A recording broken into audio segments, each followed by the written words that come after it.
Mee uummanni kun dhimma Ibraahimii miti waan inni isaan beekuuf yoo kafaltii taate haa dhufanii narraa kafalanii. San booda na Ibraahim yoo dandeenii isaan dhufanii narraa kafalan ifis wallaaneetiin Ibraahimis wallaana waan juutu hilaa arrana teessise. Assalamu alaikum warahmatullahi wabarakatuh. Kabajamtoota hordoftoota keenya akkam jirtan fayyaadha. Hunoo dhufnee mana Ibraahimitti argamna. Salaamtaa jenneeti gara waan dhufnee fittichi dabarraan isiniin jaa bahar salaamtaa.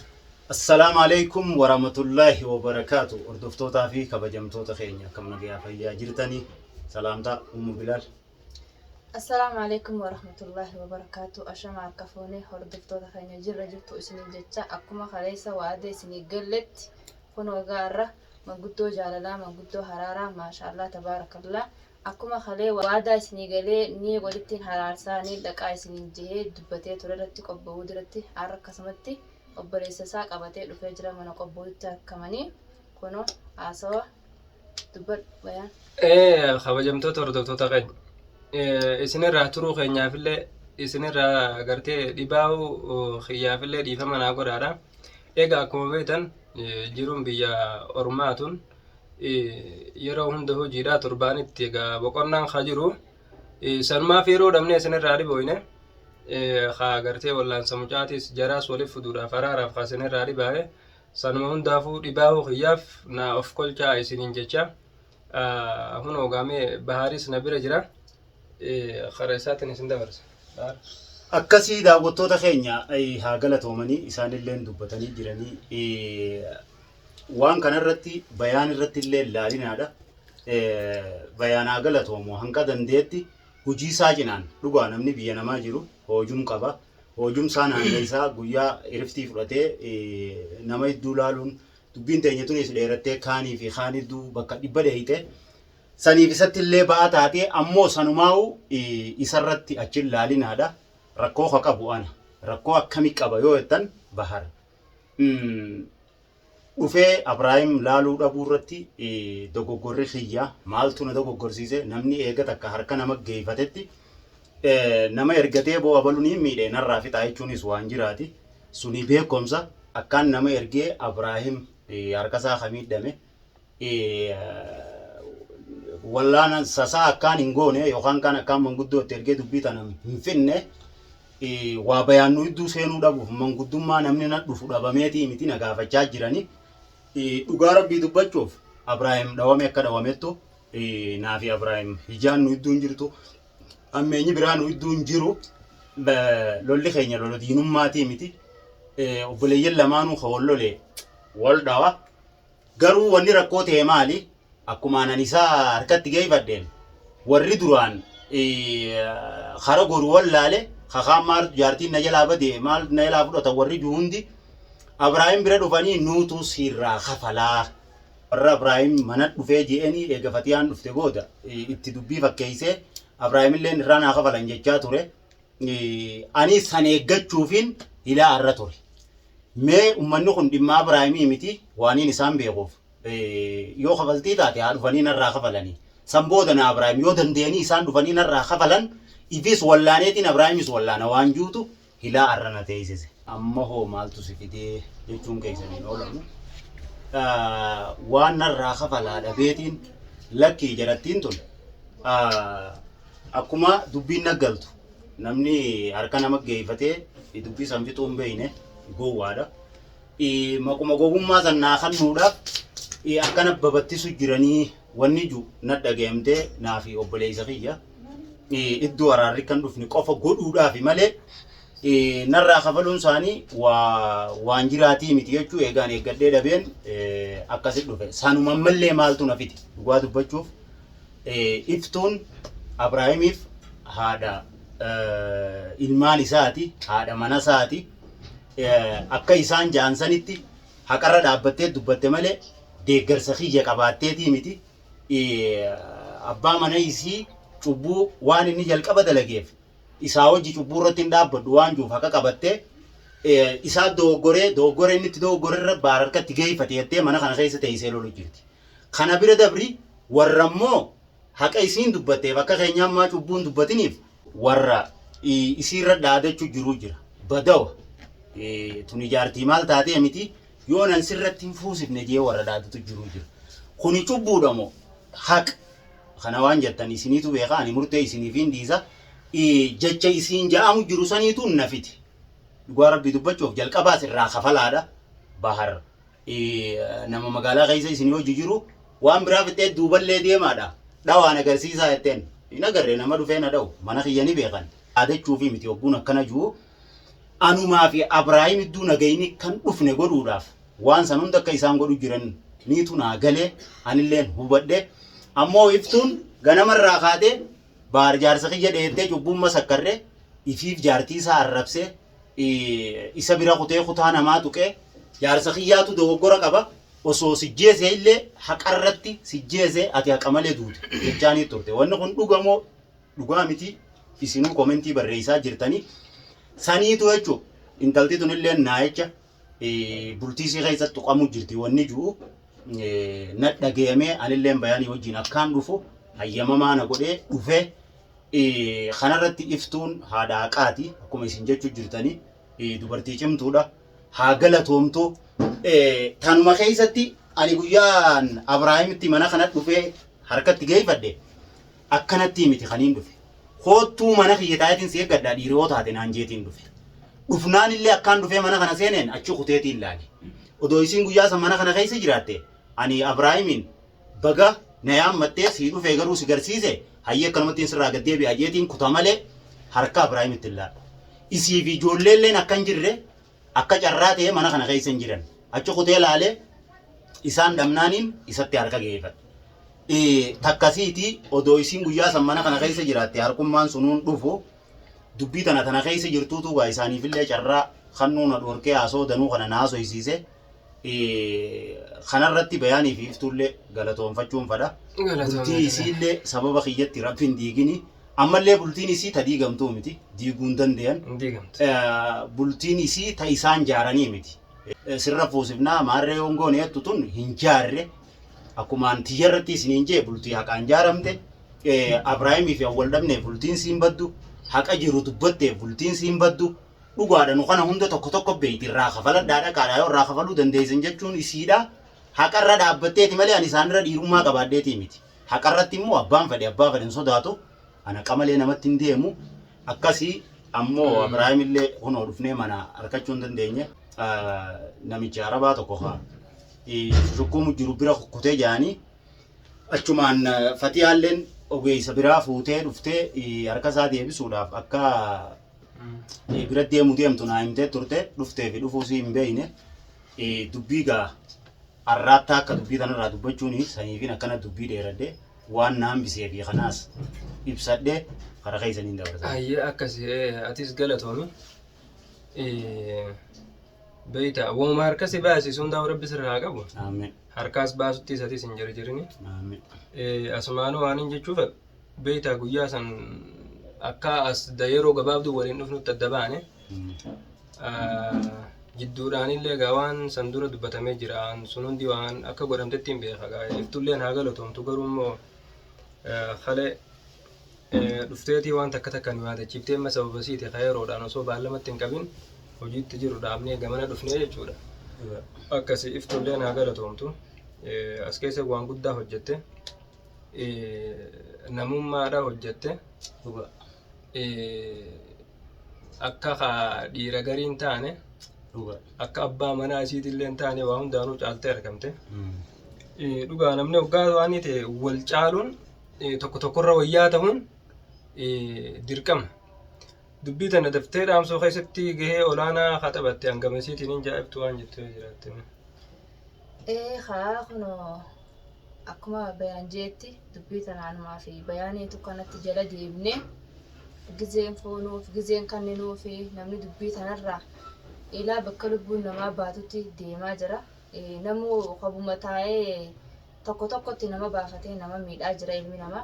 Sanumarraa kunoo maashaallah tabaarakallah obboleeyyan keenya dandeenyee rabbiin nu laaffise du'aayin teessan daleeddee bayaanillee akkumaan dheengadda dhaqee magantummaa itti dhaqee akkanaaf akkana jee dubbisee jirutti innillee dhaqee bahaaritti baar fidee jira. Rabbi laaffiseef du'aayin teessan daleeddee jechuudhaa fi akkuma naafillee daleeddee bayaanin nageessatti bayaaniifillee daleeddee bayaanis gaa obboleessa isaa qabatee mana keenyatti argamee jira. takkasiitiin isinin jaa isinilleen galatoomaa bayaanatilleen hedduu galatoomin isin jaa. Galanni keessan hin badini ulfaadhaadha. Bareedaadha. Iftuulleen haa galatoomtu. Ammallee hanqana duuba warra asii waan hin taane haasawaa ture loltu hunda loltee isaan boruu waliif fayyanii isinumaatu itti qaanfachuu ta'a. Ammallee yoo isin jalaa dhaabbachuu baate lubbuu isaallee yoo dhabeeyanii keeysan jiru jechaa turte. Hogguu kana jettu haqaaf jette malee namni kun kamiidhame abbaa ilmaan isiiti numa beeyti. Garuu immoo mana keessattis duraan kadhattee dadhabdee isa duubaa illee viidiyoo irra waraabdee intalallee kamiin mana kiyya fiddeettee asii ariitee ol gora galee intalaan mana kana fide maa ariitaa jee isittillee dubbii godhaa ture. Sanirra dhaabbatteeti ganamarraa kaaftee waan itti dubbachaa jirtuuf isiillee innillee dhagee udituun hilaa hanqaarraatti haquma san qabattee deemu jirti. San bira dabartee anachiin callisuu irratti illee bayaan iddeeyite aboogaa jarri kun akka harka olii geeffatanitti harka olii geeffatan bahar dhufee waan kana araaraa wanni inni buuse hin jiru.